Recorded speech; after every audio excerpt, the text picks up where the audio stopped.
No capítulo 983 de One Piece, tivemos a revelação do tão esperado Yamato, filho do Kaido.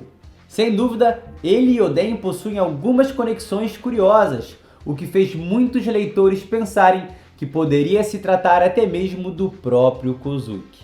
Possibilidade que eu acho extremamente improvável. Isso descartaria completamente a jornada de sacrifício feita pelo personagem desde sua primeira aparição até hoje, cuja morte exerce uma influência poderosíssima no enredo atual. Mas outra possibilidade surgiu, mais interessante com um melhor embasamento. As algemas presentes em seus pulsos seriam apenas um paralelo ou uma homenagem a Oden na hora de sua morte. A vestimenta com um enorme nó samurai em suas costas teria alguma relação com o Kozuki? Seriam essas evidências de que Yamato é filho de Oden? Vamos ver todos os pontos sobre isso e chegar às nossas próprias conclusões.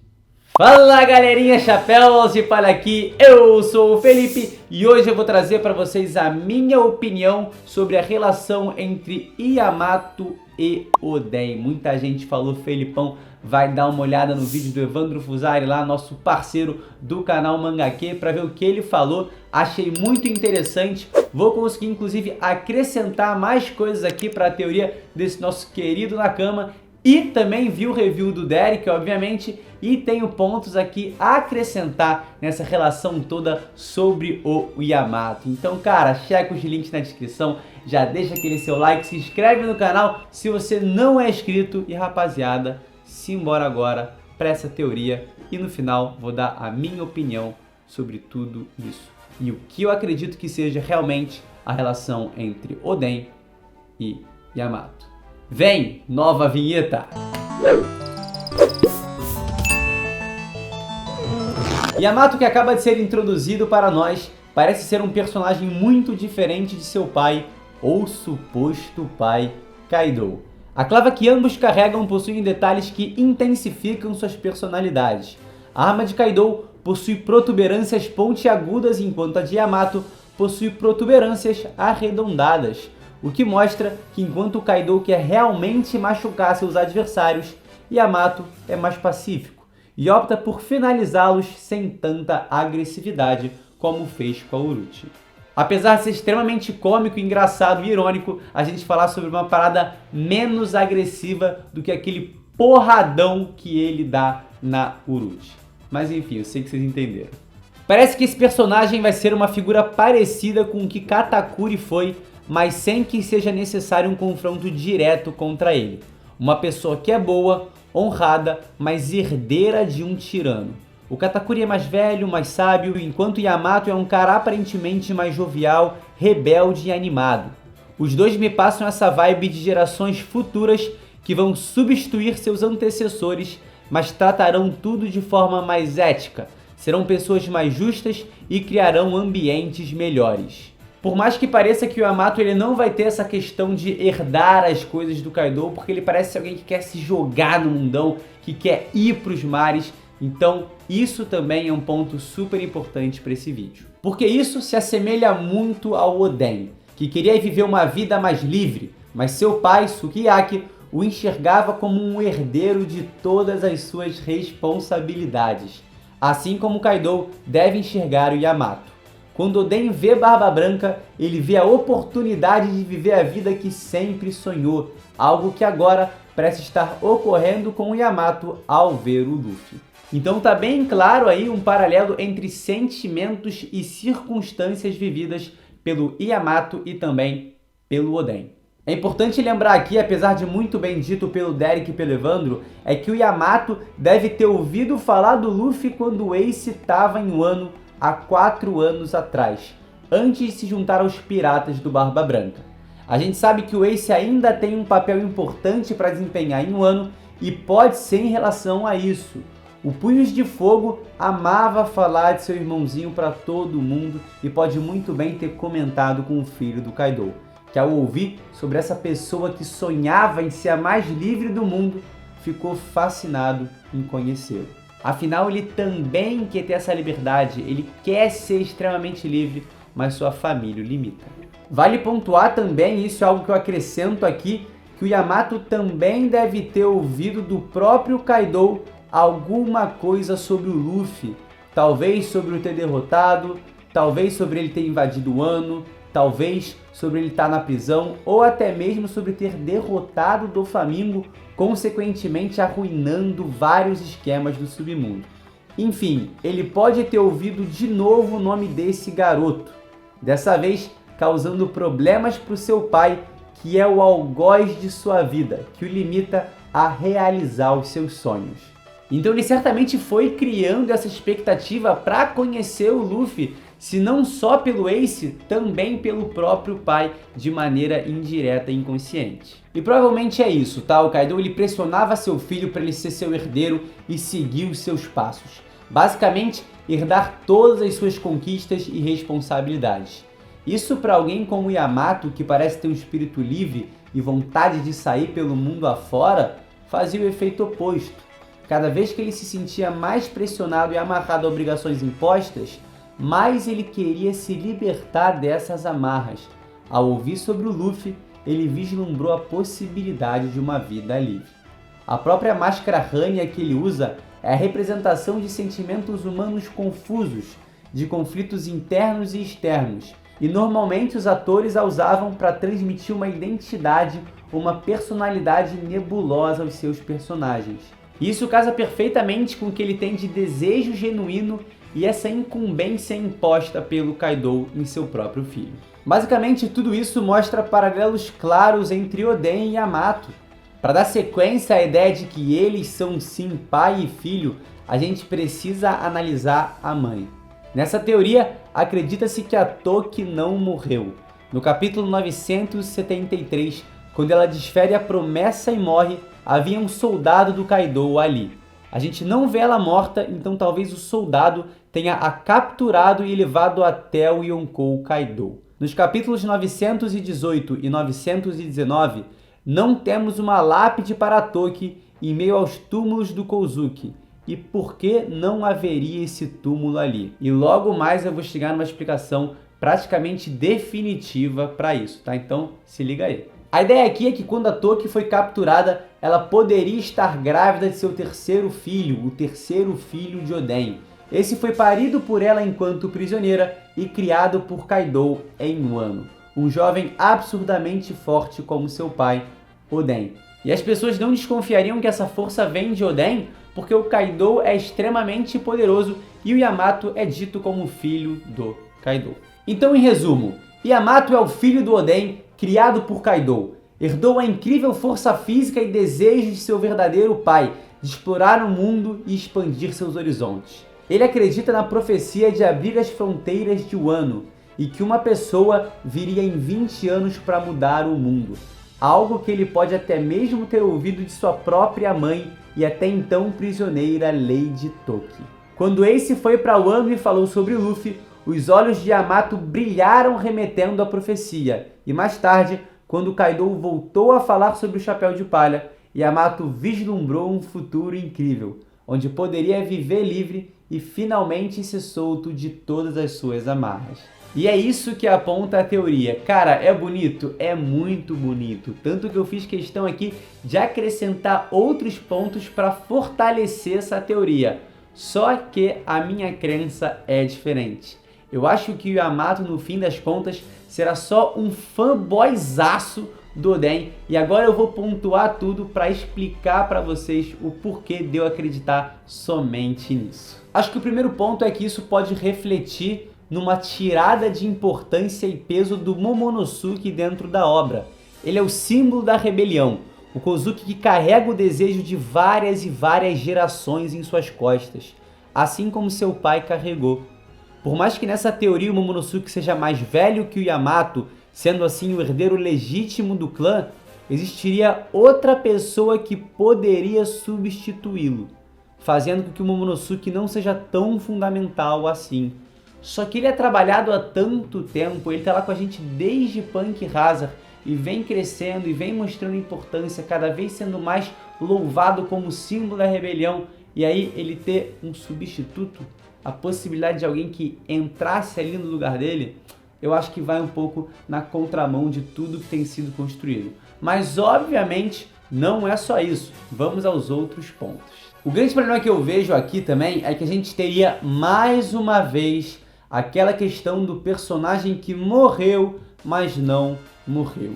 E é tirar o peso da morte de alguém importante como foi a Toki.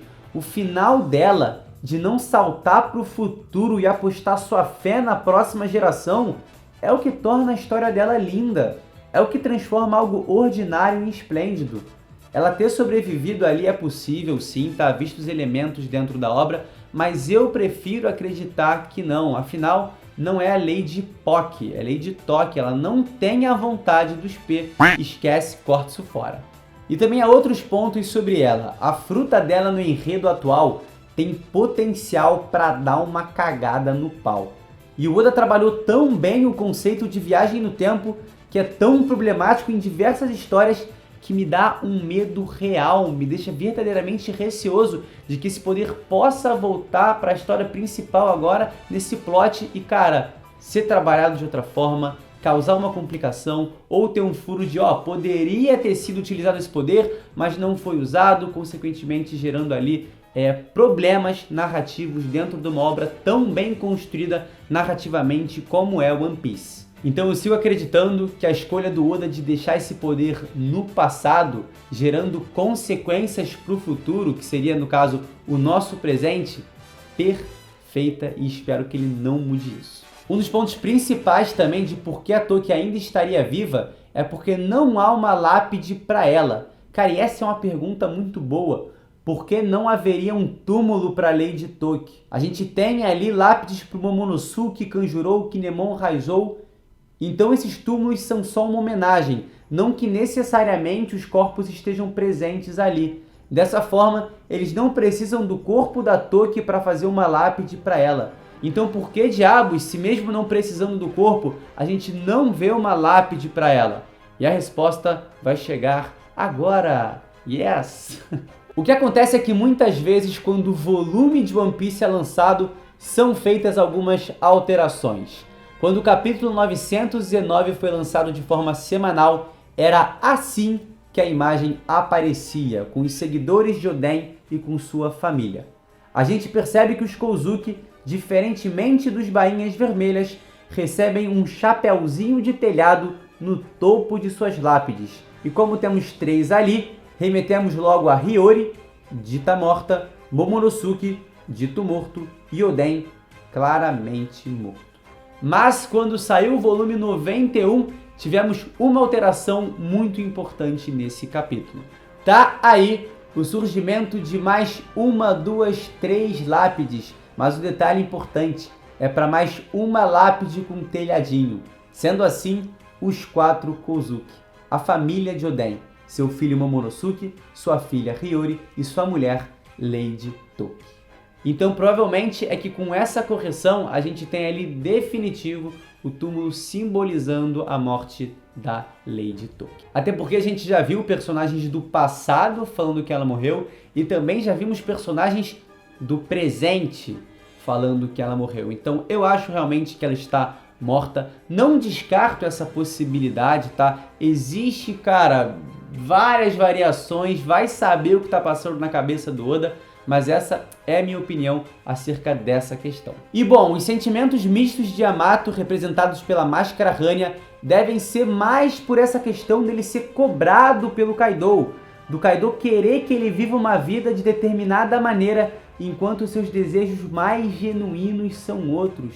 Acredito que esse seja o conflito que a máscara representa. Nessa teoria, o Yamato ainda não teria nascido na época em que o Oden morreu, então não justificaria alguns quadros que chamaram muita atenção no mangá, que podem ser bem explicados se ele for um fanboy do Oden desde aquela época. Vamos falar deles agora e como tudo pode mudar de acordo com a nossa perspectiva. No capítulo 973, o Kaido tem a oportunidade clara de matar o Momonosuke o tacando do castelo, mas não o faz. Momonosuke responde ao Kaido com palavras emocionadas de paixão tremenda pelo seu pai, o que faz o Kaido titubear ali, e devolver ele de volta para o castelo, entre aspas ali, acreditando que as chamas o matariam. Ele não teve coragem de finalizar o Momonosuke com suas próprias mãos, ou pelo menos foi misericordioso. E algo interessante acontece no capítulo anterior, 972. O Kaido reconhece o Oden. Ele entende o porquê desse homem ser tão amado, tão querido. Ele até se desculpa com ele e o finaliza acertando um tiro misericordioso em sua cabeça. A nossa percepção desses dois momentos muda muito se a gente acrescentar um elemento nisso. O Yamato, filho de Kaido, ser um fanboy do Oden. Kaido reconhece em Oden o porquê de seu filho ser tão fã dele, por ele ser alguém esplêndido e incrível. Por isso mata de maneira limpa, se desculpa e é misericordioso com Oden em seus últimos momentos de vida. E é muito mais fácil se compadecer do Momonosuke ao pensar no próprio filho. Quando ele ameaça o Momo, a visão que ele tem da situação é muito diferente. Ele percebe a influência que o Oden tem na vida de seu filho e percebe a influência que o Kaido, ele próprio, tem na vida do filho do Oden. E olha que bosta! A imagem de inspiração do Oden se sobrepõe à imagem de ameaça do Kaido, fazendo uma criança defendê-lo até mesmo com o risco de morte. Como isso impacta no Kaido? Como isso impacta no Kaido, sabendo que seu filho também é fã desse incrível homem? E tá aí o motivo para o Yamato não aparecer no passado. O Kaido queria escondê-lo, como parece querer fazer até hoje. O que justificam suas algemas, além do paralelo com as algemas do Oden. O que significaria para sua imagem ter um filho antagonizando seus conceitos e admirando cegamente seu maior adversário nesse país? Seria pelo menos um enfraquecimento muito forte da sua influência, visto que nem em seu núcleo familiar ele é capaz de manter a ordem. Imagina só, o cara não é capaz de exercer influência no seu próprio filho.